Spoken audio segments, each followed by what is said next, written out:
설교 말씀의 제목은 친밀한 화목을 누리라, 이 말씀으로 우리 화목제물에 대해서 한번 같이 보도록 하겠습니다. 자, 먼저 화목제물은 이 레위기 3장 우리 1절에서 17절까지 보면 개략적으로 한번 언급이 되어 있는데, 지금 오늘 7장에서는 또 세부적인 어떤 규례에 대해서 언급을 하고 있습니다. 다시 한번 좀 상기하는 차원에서 화목제는 크게 두 가지를 생각하시면 됩니다. 위로는 우리 하나님과 화평 화목을 누리고, 우리 수평으로는 우리 이웃 상호 간의 화목, 친교, 친밀함을 누리는 그 제사가 이제 화목제물입니다. 자, 그런데 화목제물은 그 성격에 따라서 크게 세 가지가 있습니다. 근데 이것은 여러분들이 좀 기억하실 필요가 있어요. 첫 번째는 감사제, 우리 따라해 볼까요? 감사제. 자, 두 번째는 서원제. 이제 마지막 세 번째입니다. 이 자원제. 자, 이 자원제는 간혹 가다가 낙헌제다라고 이렇게 의미를 씁니다. 그래서 이 화목제 안에 감사제, 그 다음에 서원제, 그 다음에 자원제, 낙헌제와 똑같은 그 의미를 이제 담고 있습니다.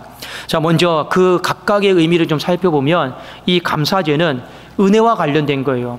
하나님의 은혜로 말미암아 이 죄인이 제사함을 받은 것에 대한 감사. 이 감사제는 은혜와 관련되어 있다 생각하시면 좋겠습니다.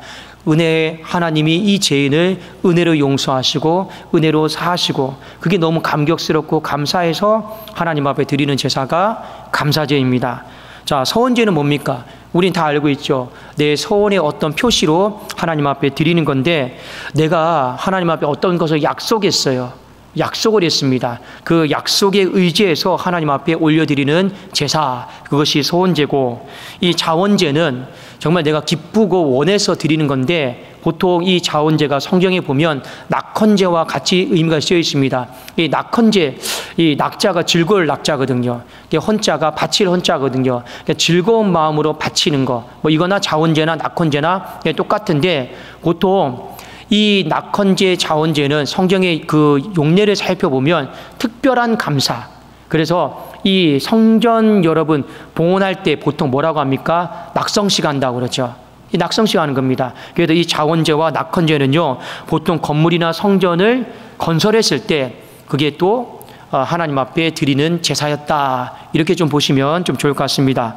자, 그런데 오늘 우리가 좀 유의 깊게 보셔야 될 게 뭐냐면, 감사제, 서원제, 자원제가 있는데 똑같은 화목제예요. 그런데도 불구하고 음식물 처리 기간이 있어서 좀 다르다라는 거예요.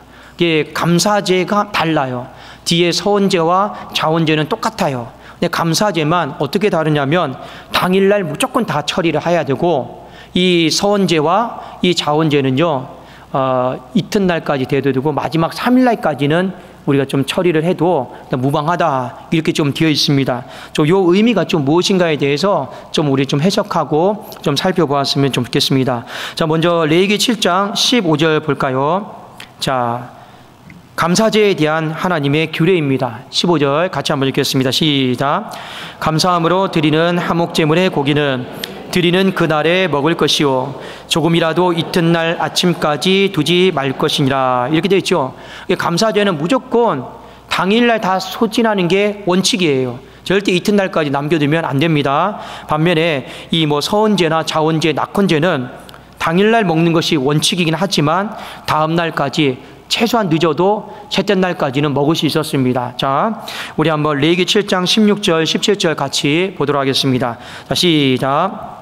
그러나 그의 예물의 제물이 서원이나 자원하는 것이면 그 제물을 드린 날에 먹을 것이요 그 남은 것은 이튿날에도 먹되, 그 제물의 고기가 셋째 날까지 남았으면 불사를 지니. 자, 화목제 안에 분명히 감사제도 있고 서원제도 있고 자원제도 있습니다. 자, 이것이 나눠지긴 하는데, 왜, 무엇이 도대체 다르길래 어떤 거는 당일날 먹는 것이 원칙이고 어떤 것은 이튿날까지 최소한 늦어도 3일까지는 소진을 해야 될 것인가? 이 부분에 대해서 우리가 명확하게 구분하는 것은 솔직히 좀 어렵습니다. 저도 이 부분에 대해서 연구를 하고 또 연구하고 묵상을 하면서 나름대로 하나님께서 주신 그 마음 따라서, 해석을 따라서 또 한번 우리 성도님들과 같이 크게 두 가지를 좀 나눠봤으면 좋겠습니다.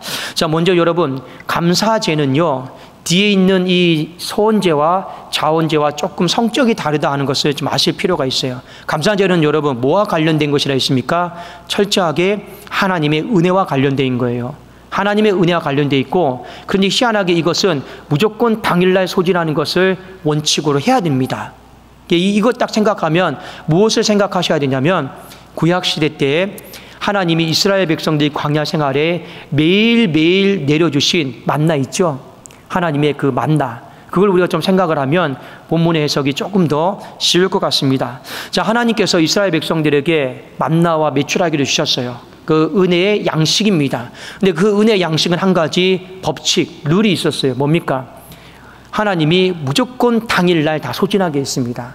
그걸요, 이튿날까지 감추어두거나 어디 하나님이 내일 안 주실지도 몰라 해가지고 숨겨두면 어떻게 됐습니까? 벌레가 생기고 다 썩은 거예요. 그 차원에서 오늘 이 감사제를 좀 이해를 하시면 좀 좋을 것 같습니다. 자, 하나님의 은혜에 대한 묵상이에요. 하나님의 은혜는 일용할 양식과 똑같다라는 겁니다. 하나님의 은혜는 일용할 양식과 똑같고, 그리고 매일매일 그 하나님의 은혜는 날마다 우리에게 부어주실 것입니다. 자, 우리가 인생을 살아가면서 여러분이 느끼시든 느끼지 않든 간에 인정하셔야 될 게 있어요. 하나님의 은혜는 매일매일마다 여러분의 삶 속에 부어주시는 줄로 믿습니다. 이걸 잊어버리시면 안 돼요. 우리는 그래서 은혜 아래 살고 있는 것입니다. 특히 예레미야가 3장 22절 23절에 보면 이 부분에 대한 언급이 있습니다. 제가 한번 읽어드릴게요. 여호와의 인자와 긍휼이 무궁하심으로 우리가 진멸되지 않습니다. 만일 하나님의 인자, 하나님의 그 러빙, 사랑하심이거든요. 우리를 사랑하심이에요. 하나님의 그 우리를 사랑하심과 불쌍히 여기심이 없다라면 우리는 사탄의 공격 속에서, 환경의 공격 속에서 다 진멸할 수밖에 없다라는 거예요. 근데 우리가 살아요. 죽을 것 같은데도 삽니다. 안 망합니다. 그 이유가 뭐냐면 뒤에 3장 23절에 있는데 같이 한번 읽어봅시다. 자, 시작. 이것들이 아침마다 새로우니 주의 성실하심이 크시도소이다. 최소한 하나님의 은혜는 성실하다라는 거예요. 사람은 좀 다르죠. 사람은 변덕스러워요. 내 몸이 조금만 더 아프면 하나님 앞에 예배 생활도 불성실해지고, 내가 조금 몸이 힘들면 기도 생활도 불성실해지고, 내 어떤 삶 자체가 힘들면 뭔가 우리는 신실하지 못한 부분들이 굉장히 많이 있습니다. 그런 측면에서 정말 다니엘이 바벨론 포로 땅에 가서 전에 하던 대로 죽는 날까지 기도 생활, 말씀 생활, 예배 생활 한 건요, 정말 우리가 기감으로 본보기 삼아야 되는 거예요. 하나님의 은혜와 긍휼은 신실해요. 아침마다 신실한 겁니다. 그 아침마다라고 하는 이 표현이 뭐냐? 그 때도 점심을 넘기지 않아요. 아침에 딱 해가 뜨면 오늘 은혜를 부어줘야지 하고 동일한 시간에 우리에게 계속 은혜를 부어주시는 거예요. 영원히. 그것이 바로 날마다 우리에게 부어주시는 만나와 같은 일용할 양식이다라는 거죠. 자, 그래서 우리가 하나님 앞에 감히 나는 받은 은혜가 없습니다라고 말씀하시면 안 됩니다. 그래도 여러분, 감사제는 하나님의 은혜로 인하여서 이 죄인이 용서받은 거, 그것에 대한 감사제죠. 근데 하나님이 이 은혜와 관련해서는 우리에게 주시는 메시지가 무엇이냐라는 거예요. 뭘까요?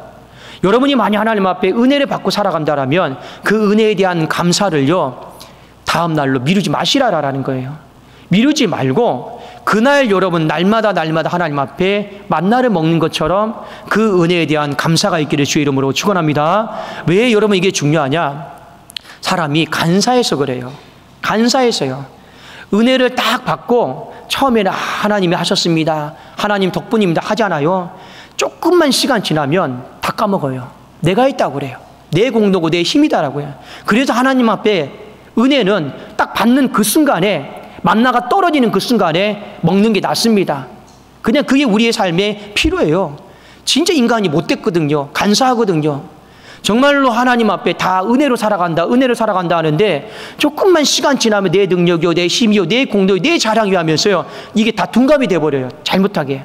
그래도 오늘 감사제는 하나님의 은혜를 생각하면서 그 은혜를 당일날 다 소진하라고 했습니다. 그리고 하나님 앞에 소진하는 게 뭡니까? 영적인 의미로는 날마다 매일매일 하나님 앞에 은혜만큼은 감사의 때를 놓치지 말라고 한 것이 바로 하나님의 말씀인 줄로 믿습니다. 그래도 여러분, 하나님이 아침마다 적한 시간에 여러분들에게 은혜를 딱 부어주세요. 그러면 우리도 그래도 하루가 지나가기 전에 그 은혜를 묵상하고 하나님 오늘 받은 은혜가 큽니다. 감사합니다. 그걸 여러분들이 당일날 다 소진하는 거예요.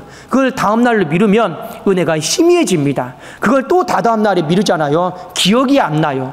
나밖에 기억이 안 남습니다. 그런 측면 속에서 여러분들이 오늘 이 감사제는 왜 하나님께서 당일날 다 소진하라 하셨을까? 이 의미를 묵상하고 나머지는요, 그래도 음식의 부패 기간을 고려해서 이틀, 3일까지는 먹을 수 있다. 이것이 첫 번째 영적인 의미고, 자, 두 번째 의미입니다. 감사제, 그 다음에 서원제, 자원제 다 하목제 안에 들어가는 것인데 왜 순서적으로 배열을 했을 때 감사제를 제일 먼저 배치를 했습니다. 왜 그럴까요? 그 의미가 있기 때문에 그렇죠. 여러분들 분명히 똑같은 세계예요. 다 하나님 앞에 다 중요한 거예요. 그런데 굳이 하나님이 모세에게 율법을 주었을 때 순서를 따질 때 감사제를 제일 먼저 앞에 세웠을까? 그만큼 그것이 차지하는 의의가 있기 때문에 그렇습니다. 자, 제가 잠깐 말씀을 드릴게요. 감사제와 그리고 그 뒤에 나와 있는 이 서원제와 자원제는 성적의 어떤 특성에 있어서 좀 차이가 있습니다. 어떤 차이가 있냐? 감사제는요, 과거적인 성격이에요. 이 과거적인 성격이라 하면 하나님이 우리에게 과거에 베풀어 주신 은혜를 기억하면서 내가 감사하는 거예요. 이게 과거적인 성격이에요. 그리고 이 서원제와 이 자원제는요, 미래적인 성격이에요. 미래적인 성격이라고 하면 어떤 의미냐? 뭔가 하나님 앞에 내 앞으로의 삶에 대한 기대, 어떤 소망, 이런 걸 좀 염두를 해두고 내가 오늘 하나님 앞에 드리는 거예요. 그게 서원이에요. 그게 자원이에요. 낙헌제예요. 자, 하나는 분명히 과거적인 성격이고 나머지 두 개는 미래적인 성격인데 이걸 조금 더 따져보면 이렇습니다. 이 과거적인 성격의 감사제는 그래도 이기적인 요소가 별로 없어요. 하나님의 은혜뿐이에요. 그 은혜에 대한 감사뿐이에요. 그러니까 이기적인 요소가 별로 없어.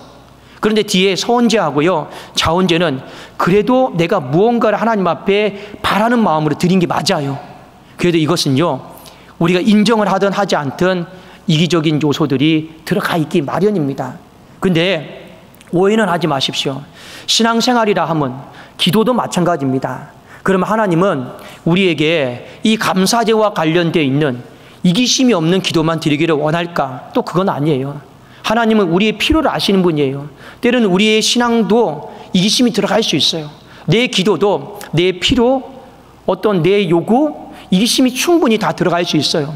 우리가 하나님 앞에 이기심이 있든지 없든지 간에 이 하목제다라고 하는 전체적인 틀 안에서는요, 다 하나님 앞에 수용이 되고 용납이 됩니다. 그래도 여러분, 무조건 내 욕심을 따라 구한다? 그럼 하나님이 안 받으실 거다. 솔직히 그런 거는 없어요. 여러분이 하나님 앞에 구하는 것이 이런 원칙만 지켜지면 좋겠죠. 죄 짓는 일만 아니면 되는 것이고 그걸 구함을 통해서 하나님과 더 멀어지지만 않으면 되는 거예요. 이 부분만 확실하면 돼요. 내가 만약에 어떤 사람을 구했는데 그 사람과 만나면 내 신앙이 자꾸만 예배 생활을 못해요. 그러면 안 구한 게 더 나았을 뻔했죠. 물질도 마찬가지입니다. 돈 구할 수 있어요. 하나님 주십니다. 근데 내가 이 돈을 통해서 점점 하나님과 멀어져요. 그러면 그 돈은 아예 필요가 없는 것이 더 낫다라는 거예요. 그런 측면입니다. 그러니까 우리가 하나님 앞에 돈도 구할 수 있고 은도 구할 수 있고 병도 치유도 구할 수 있고 다 구할 수 있어요. 그리고 이기심이 없는 기도도 다 할 수는 있습니다. 이게 하목제 안에 다 서로 통용이 되기 때문에 다만 이 순서적인 측면에서 봤을 때 넓은 관점에서 보면 그래도 하나님은 우리의 신앙이 연수가 자라면 자랄수록 우리가 어떻게 변화되기를 원합니까? 우리가 이기심이 없는 사람으로 변화되기를 원하고 있는 거예요. 이기심이 없는 사람은. 그걸 가장 잘 샘플을 보여주신 분이 예수 그리스도입니다. 예수님께서 이 십자가상에서 마지막 기도하셨어요. 그 기도가 무엇입니까? 겟세마네 동산에서 아버지여 나의 원대로 마시옵고 아버지의 뜻대로 되기를 원합니다. 결론적으로 우리는 이기심이 있는 기도해도 아까 제가 말씀드린 한 2가지 정도 원칙에서만 벗어나지 않으면 큰 문제는 없습니다. 그럼에도 불구하고 하나님 앞에 우리의 신앙의 방향은 어떤 방향으로 가야 되느냐? 나를 내려놓는 방향으로, 내 이기심을 내려놓는 방향으로 우리는 최종 목적지를 정하고 가야 된다라는 거예요. 그래서 예수님의 십자가는 무엇입니까? 누구든지 나를 따라오려거든 제일 먼저 해야 될 일이 뭐예요? 자기를 부인하고 자기 십자가를 지고 나를 따를 것이니라. 그 주님이, 여러분 십자가는요, 주님을 내가 따라가는 마지막 관문이에요. 마지막 관문입니다. 그 십자가를 들어가는 마지막 관문 전에는 웬만하면 다 무리들이에요. 무리들입니다. 정말 십자가는 내가 제자의 삶으로 살아가겠느냐, 마지막 관문이거든요. 근데 하나님이 그 마지막 관문에 있는 우리에게 하시는 말씀이 내려놓음이에요. 내 생각도 내려놓고, 내 감정도 욕심도 그냥 내려놓고, 이기심 내려놓는 방향 쪽으로 우리의 신앙이 바뀌기를 원하는 것이 아버지의 마음이다라고 하는 것이죠. 그러면서 오늘 이 말씀을 우리가 두 개로 잠깐 다시 한번 요약을 합시다. 여러분, 오늘 설교 말씀의 제목이 무엇입니까? 친밀한 화목이에요. 화목제는 정말 누구보다도 하나님과 친밀하게 화목해야 되는 거예요. 그럼 우리가 어떻게 하면 하나님과 친밀하게 화목할 수 있을까요? 첫 번째, 여러분들이 날마다 부어주시는 그 하나님의 은혜를 기억하고 그 하나님의 은혜 앞에 날마다 여러분 감사하십시오. 그러면 우리는 얼마든지 이전보다 더 하나님과 친밀한 관계, 친밀한 교제를 누릴 수가 있습니다. 하나님과 친하면요, 인생 승리하는 것 아니겠습니까? 그렇지 않아요? 자, 두 번째, 하나님 앞에 내 이기심을 내려놓으면 더 하나님과 친밀할 수 있어요. 그 이기심을 내려놓는 그 사람을 통해서 하나님은 하늘의 뜻을 여러분들을 통해서 이 땅 가운데 이루어 나가시기 때문에 그렇습니다. 그래서 화목제의 이 세부적인 규례를 잘 기억하시고 친하자라는 거예요. 하나님과 친밀하자라는 거예요. 제가 지난주에도 말씀드렸죠. 신앙생활은 교회에 그냥 겉도는 게 아니에요. 그냥 하나님 주변에 겉도는 게 아니에요. 오늘 신앙생활은 뭡니까? 아까 찬송에도 불렀지만 저 높은 곳을 향하여 날마다 한 걸음씩 그냥 나가는 거예요. 그게 여러분 신앙입니다. 평생 겉돌면 안 돼요. 그래도 여러분들이 어제보다 오늘도 내가 좀 하나님과 좀 친해진 것 같아. 어제보다 오늘도 내가 교회로도 가까워진 것 같아. 이게 여러분 맞죠? 부부가 사는데 20년, 30년을 사는데 친한 느낌이 안 들어요. 남녀가 사귀는데 10년, 20년을 사귀는데 친한 느낌이 안 들어요. 여러분, 저와 이게 이제 거의 7년째를 같이 보내는데 목사님은 나랑 안 친한 것 같고 아직도 좀 어려운 것 같고, 죄송합니다. 제가 잘못했습니다. 그러면 안 돼요. 우리 성도들도 마찬가지입니다. 서로도 마찬가지예요. 오랫동안 서로 봤는데 그냥 대면하고, 그게 아니죠. 보면 볼수록 어떻게 해야 됩니까? 반갑고 설레고 그냥 친밀해져야 돼요. 그게 여러분 아름다운 공동체고 화목제가 수직이든 수평이든 드러나는 모습이 아니냐라는 거예요. 하나님과 친밀해지고 서로가 친밀해지잖아요. 그러면 그 화목제 가운데도 다른 모든 오대 제사와 동일하게 하나님의 불이 임하고 하나님의 능력이 임하는 줄로 믿습니다. 자, 우리 기도하겠습니다.